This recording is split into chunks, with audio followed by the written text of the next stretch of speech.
अस्सलाम वालेकुम।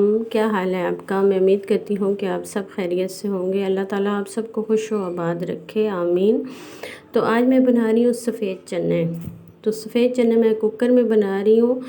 मैंने चनों को भिगो के रात को रख दिया था, क्योंकि इस तरह जो चने हैं वो थोड़ा गलने में टाइम लेते हैं। तो आप भिगो के रख दें तो वो बहुत अच्छी तरह से नरम और जल्दी गल जाते हैं। तो इसलिए ये देखें, अच्छी तरह से ये नरम हो चुके हैं। तो अब मैंने कुकर में बना लूँगी।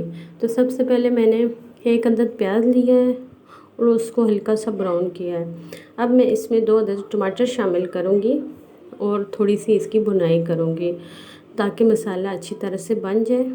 तो फिर मैं इसमें जो चने भिगो के रखे थे वो भी शामिल कर दूँगी।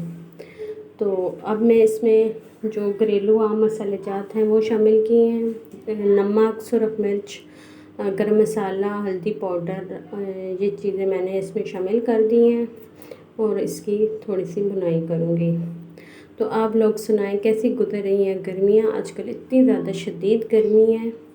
बारिशें भी हो रही हैं लेकिन मौसम ऐसा है, सावन का मौसम है, तो इसमें ये है कि बारिश हो भी तो हब्स हो जाती है बहुत ज़्यादा। तो अल्लाह पाक खैर करे। ईद भी करीब आ गई है, ईद के भी 2 दिन रह गए हैं। अल्लाह पाक ये खुशियाँ सबको नसीब करे। तो ये देखें, अब मैंने मसाले की बुनाई के बाद इसमें चने शामिल कर दिए हैं। तो चनों जो हैं कितने वो अच्छी तरह से नरम नरम से पहले भी लग रहे हैं, क्योंकि आप इनके जितना भिगो के ज़्यादा टाइम रखेंगे तो वो उतने अच्छे सॉफ्ट से बनेंगे।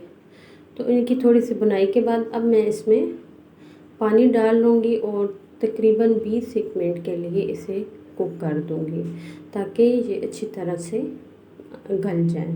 तो अब मैं इसको पानी डाला है, अपने हिसाब से आप पानी डालें और इसमें कुकर में कर लें।